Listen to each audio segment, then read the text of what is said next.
നമസ്കാരം കൂട്ടുകാരെ. നമുക്കിന്ന് ഒരു വൻപയർ, അതായത് അച്ചിങ്ങപ്പയർ നമുക്കൊന്ന് തോരൻ വെക്കാം. കുറച്ച് അച്ചിങ്ങപ്പയർ എടുക്കാം. നമുക്കത് ചെറുതായിട്ട് അരിയാം. അച്ചിങ്ങപ്പയർ എല്ലാവർക്കും ഇഷ്ടപ്പെടും, കുട്ടികൾക്കൊക്കെ വളരെ ഇഷ്ടപ്പെടുന്നൊരു ഡിഷാണ്. ചെറുതായിട്ട് അരിയണം. നമുക്ക് വളരെ പെട്ടെന്ന് നമുക്കിത് ചെയ്യാൻ പറ്റുന്നൊരു സാധനമാണ് അച്ചിങ്ങപ്പയർ. നിങ്ങൾക്ക് എല്ലാവർക്കും, അതായത് ഒട്ടുമുക്കാലും ആൾക്കാർക്ക് വളരെ ഇഷ്ടപ്പെടുന്നൊരു സബ്ജിയാണ്, ഒരു തോരനാണ് അച്ചിങ്ങപ്പയർ. ഒരു സീസണബിളായിട്ട് നമുക്ക് കിട്ടുന്നൊരു ഇതാണ്.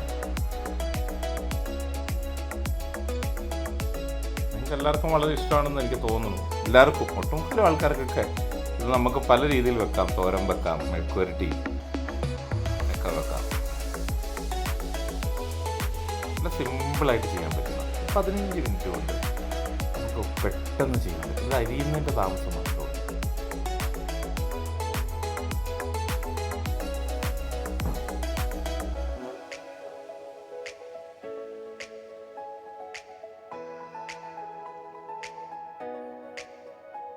ചെറുതായിട്ട് അരിയണേ.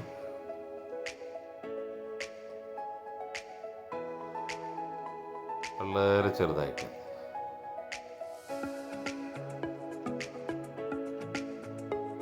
വളരെ ചെറുതായിട്ട് നമുക്ക് അരിഞ്ഞെടുക്കാം. നമുക്ക്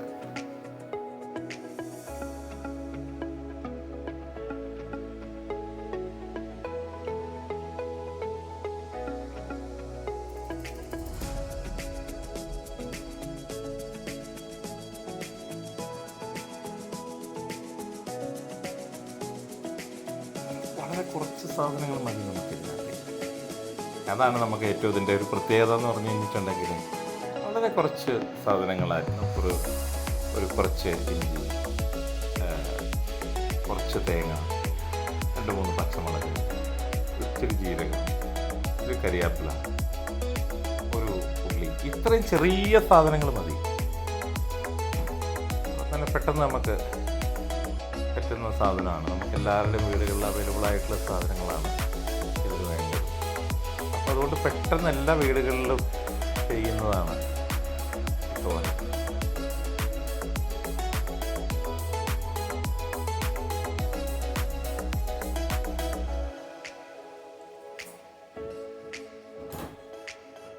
വളരെ ചെറുത്.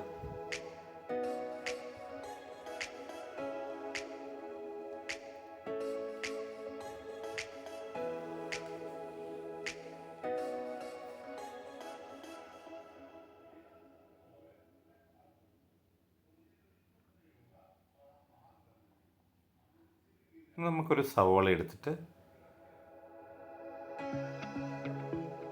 ചെറുതായിട്ട് നമുക്ക് ചോപ്പ് ചെയ്യാം.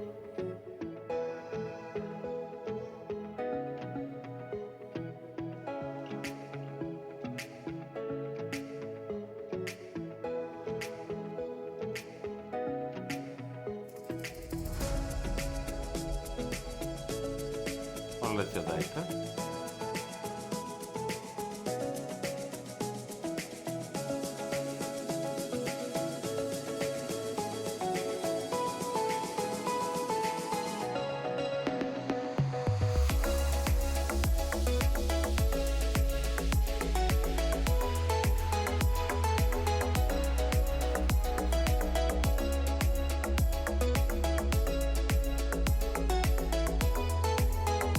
നമുക്ക് ചെറിയ കഷ്ണം ഒരു ഇഞ്ചി എടുക്കാം.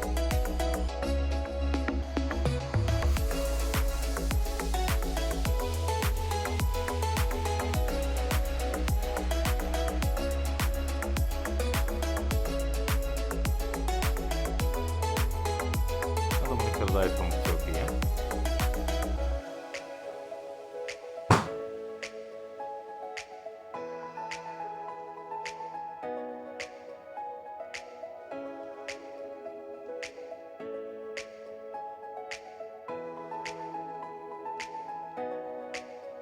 ചെറുതായിട്ട് നമുക്ക് ചോപ്പ് ചെയ്തെടുക്കാം.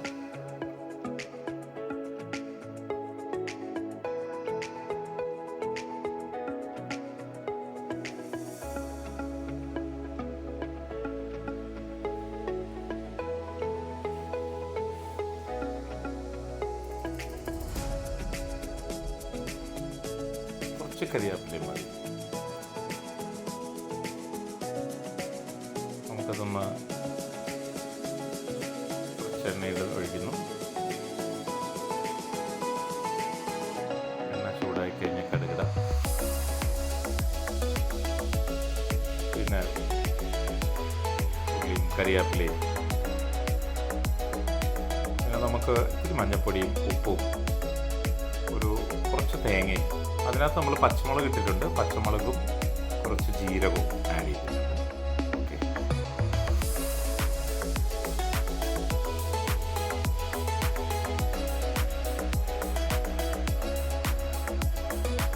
എണ്ണ നമുക്ക് കടുകിടാം.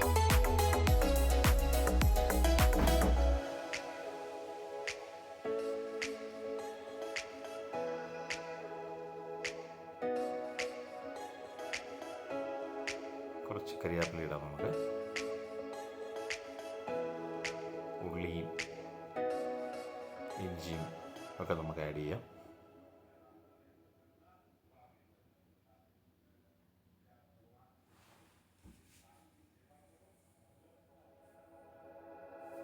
ഇഞ്ചിയും പച്ചമുളകും കൂടെ ഒന്നോ രണ്ടെണ്ണം, എരിവ് നമുക്ക് എത്രയാണ് വേണ്ടത്, അല്ലെങ്കിൽ നമ്മൾ ഈ തേങ്ങയുടെ കൂടെ അരച്ചാൽ മതി, അരക്കുന്നിടത്ത് മതി. എരിവ് എങ്ങനെ വേണ്ടതെന്ന് വെച്ചാൽ അതുപോലെ നമുക്ക് അഡ്ജസ്റ്റ് ചെയ്തിട്ടാൽ മതി.